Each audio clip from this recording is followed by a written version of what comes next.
Izginil v akvarij zlatih ribic. Huđo, huđo,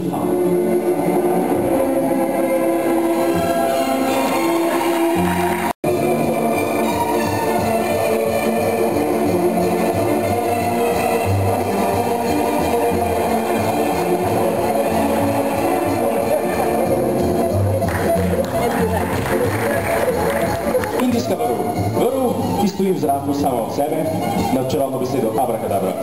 Ti pride fantek iza odra in po njej spleza. Vsi naenkrat abrakadabra.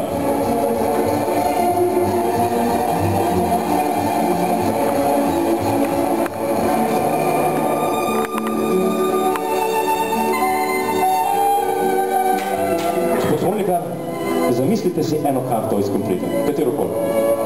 Ste si jo?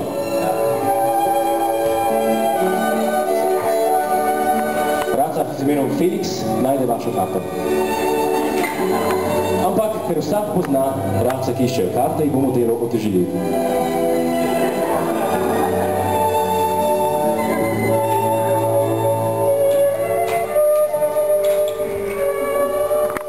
To je vaša karta.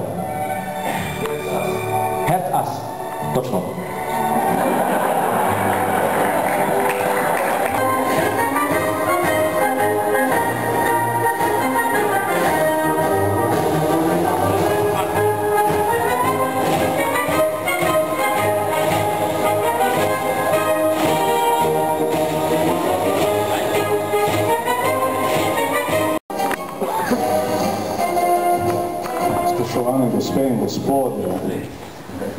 Spoštovane gospe in gospodje, dragi prijatelji, cenjeni Kamničani in drugi udeleženci tega srečanja. Veliko veselje in čast mi je, da vas lahko danes pozdravim tukaj v tej dvorani, kjer so pred tednom dni skoraj predali uporabo dvigalo, ki bo vse omogočilo tudi tistim, ki prej niso mogli na oder, da bodo zdaj lahko tudi oni prišli korak. Ne bi želel biti predolg, ne bi želel kakorkoli govoriti o težkih razmerah, ki so v Sloveniji ta hip in tudi v svetu, kajti finančna kriza ni več daleč, nekatere je že zajela, nekatere še bo. Vendar, ko gledamo na kupovalna središča, vidimo, da kriza še ni daleč, da je kriza še daleč, da še ni dosegla vseh blagajn. Razen na Hrvaškem, kjer nekateri bojkotirajo slovenske izdelke in tudi slovenske trgovine.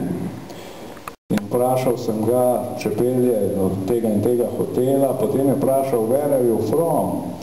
Vedel sem, da sem iz Slovenije, seveda ni imel pojma. Potem sem se nekaj časa pogovarjala in potem sem mu povedal, da je to tam, kjer je župan nekdanji novinar. Potem je takoj vedel, zakaj gre. In je rekel, to je pa 10.000 obratov.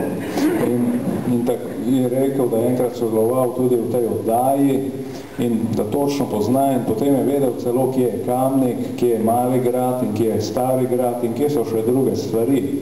Tudi samski dom mu ni bil tuj. Spoštovani gospe in gospodje, leto 2008 je počasi pri kraju, bilo je precej naporno leto, precej težko leto, pa tudi precej uspešno leto. Za tiste, ki so v tem letu dosegli tisto, kar so si zadali, tisti si bodo rekli, bilo je lepo, bilo je dobro. Tisti, ki pa niso bili uspešni, imajo pa več možnosti drugo leto, da popravijo.